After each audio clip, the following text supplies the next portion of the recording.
Prosigue en uso de la palabra la señora convencional Peltier. Gracias, señor presidente.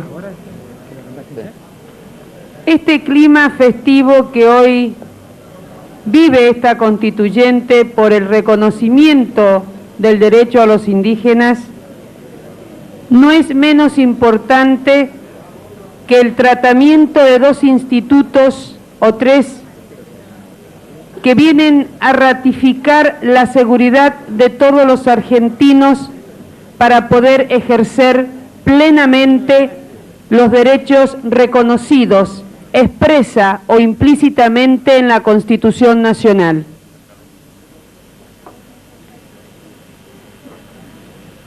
Cuando se dictó la organización nacional, señor presidente, cuando se dictó nuestra Constitución de 1853-60,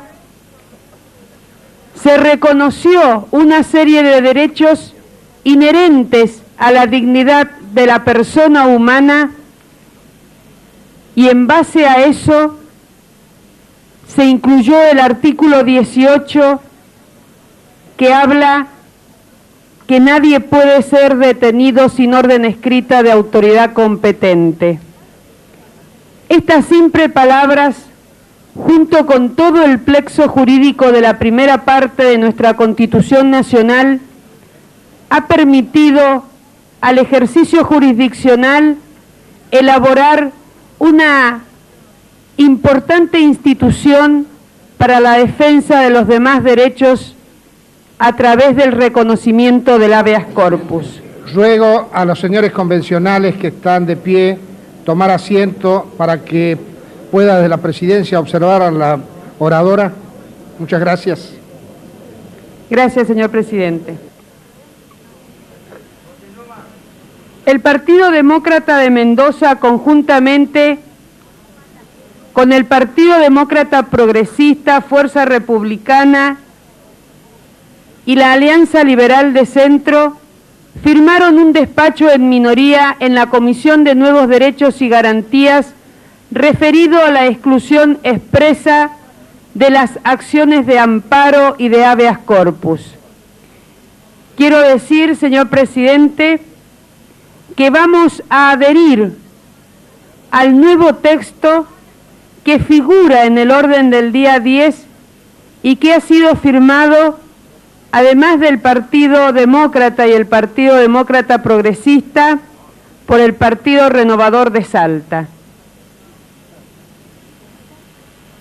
Y esto es tan importante porque cuando Juan Bautista Alberdi redactó el anteproyecto de la Constitución Nacional, él había incorporado en el artículo 19 los derechos a la seguridad. Ahí expresaba Alberdi que no es eficaz la orden de arresto que no emane de autoridad revestida del orden de arrestar y se apoye en una ley.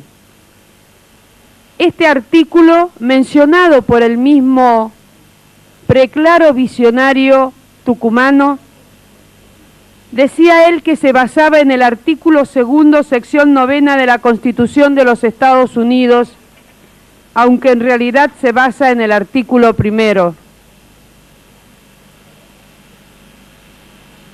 Y este reconocimiento que nosotros estamos efectuando hace 141 años al habeas corpus no hace más que ratificarnos una vez más la defensa de la libertad que aquellos hombres constituyentes del 53 incorporaron en todo el articulado de la Constitución Nacional.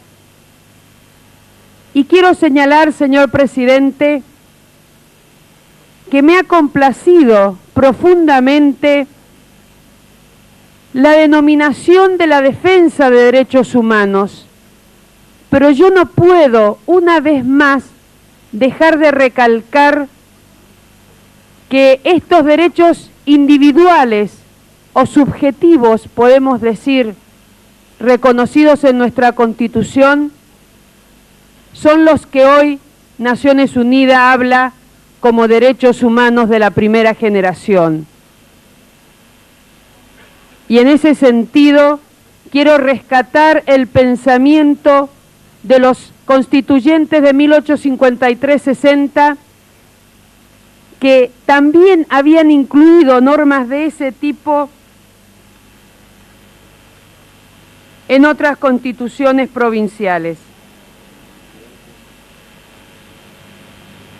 Esto lo decimos, señor presidente, para señalar cómo un texto legal sintético, con una técnica legislativa depurada, ha servido para reconocer derechos y para garantizar el ejercicio de estos derechos a través de tantos años en la historia argentina.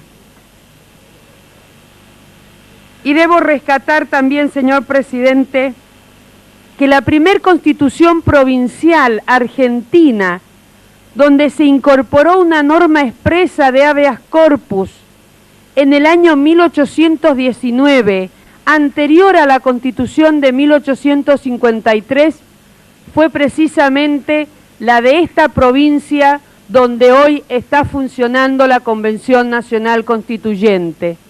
Me refiero expresamente a Santa Fe. Y la acompañaron en aquellos albores de país la Constitución de Tucumán y la Constitución de Corrientes.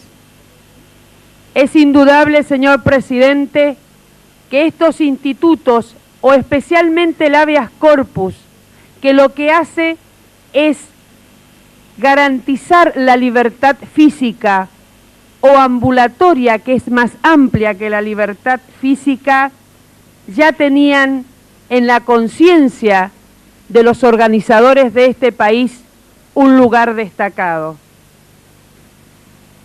Y me voy a referir primero al habeas corpus porque fue el primer instituto que ha aparecido en el derecho constitucional argentino.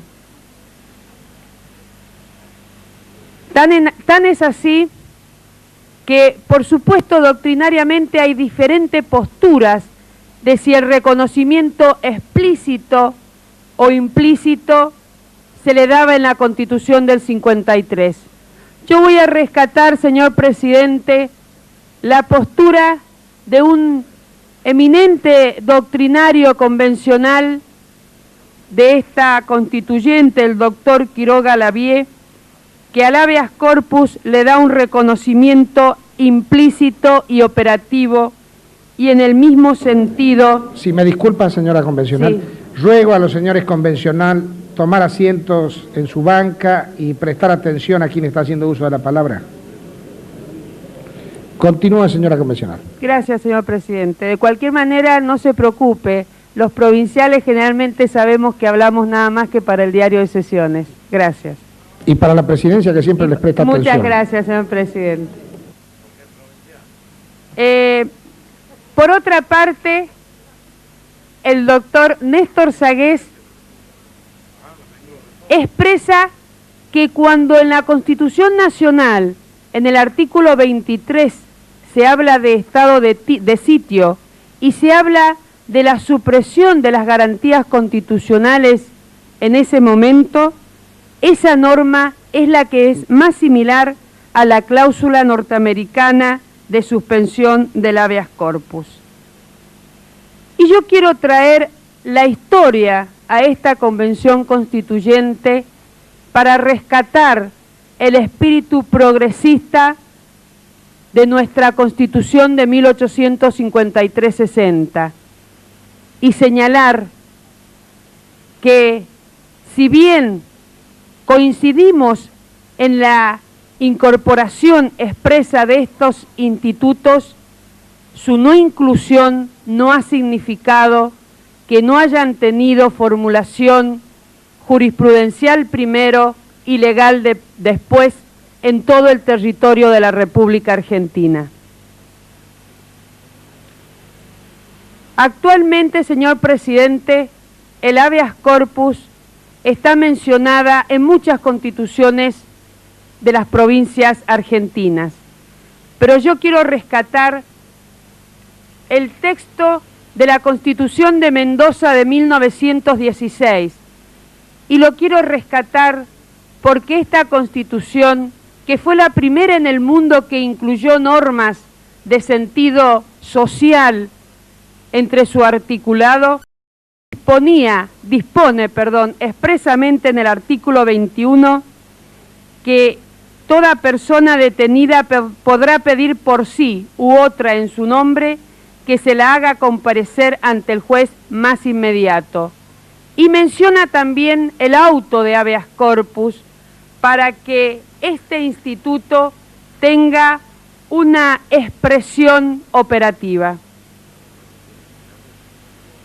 Actualmente nuestra legislación mendocina, en su Código Procesal Penal, contempla en la Ley 1908 la formulación procesal de este instituto. Y a nivel nacional tenemos que decir que la Ley 23.098 de 1984 incorporó expresamente este instituto que se remonta al mismo derecho romano. El tema de acción de amparo, como es el correcto nombre, no recurso, ha sido una elaboración jurisprudencial que indudablemente merece destacarse, porque queremos señalar cómo este texto constitucional, cómo estos derechos reconocidos explícita o implícitamente en nuestra Constitución obligaron a los hombres de la Corte Suprema de Justicia y a los tribunales de este país a garantizar el ejercicio efectivo de los derechos por ella reconocidos. Fíjese, señor presidente, mencionó ya el miembro informante de la mayoría que en el siglo pasado en la provincia de Mendoza, un caso Blanco Julio contra Laureano Nazar, que fue gobernador, donde se defendía la inviolabilidad de domicilio y de propiedad.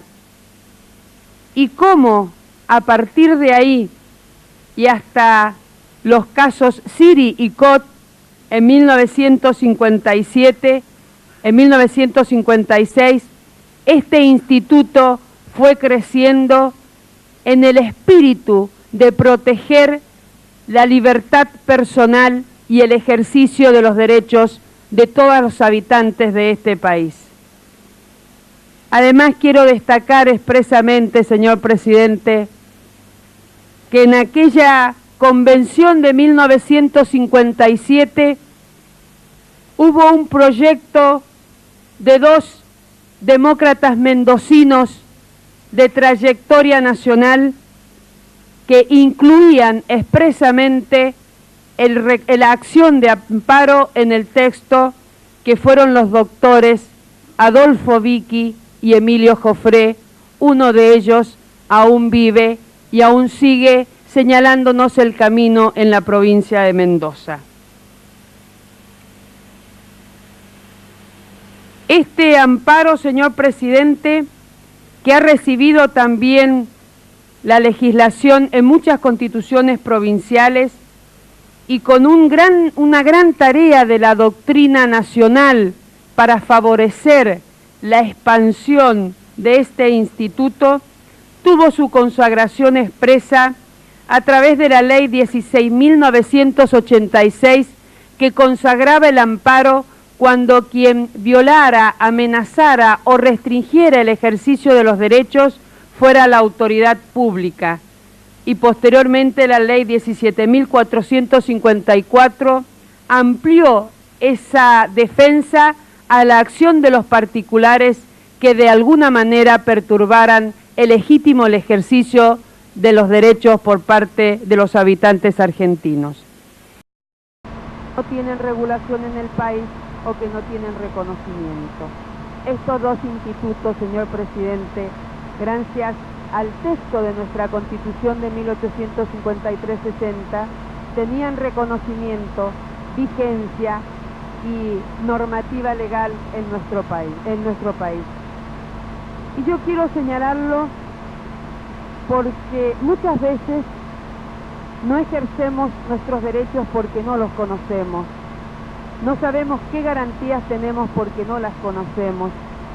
Y hemos venido muchos, o se ha hablado de una reforma de la Constitución que el país prácticamente no ha conocido. Es por eso, señor presidente, que para finalizar quiero señalar que espero que a esta reforma se le dé la difusión correspondiente. Espero que todos aquellos que tienen derechos puedan saber qué derechos tienen y cómo van a defender esos derechos. Que esta difusión que se haga de nuestra Constitución sea tan importante que cada argentino pueda decir: yo vivo en un Estado de Derecho y sé qué puedo hacer y qué no puedo hacer. Y una vez más, señor presidente, señalar que nos complace cuando se habla de derechos humanos, nos complace cuando se habla de la libertad, nos complace cuando se habla del respeto a la intimidad, nos complace cuando estamos incorporando estos institutos, porque los demócratas de Mendoza durante mucho tiempo y en soledad vivimos hablando de la libertad y en aquellos momentos no fuimos escuchados. Hoy estamos complacidos que esta prédica que por más de 80 años hicimos en Mendoza tenga sus frutos en el nuevo texto de la Constitución Nacional. Muchas gracias, señor. Muchas gracias, señora convencional. La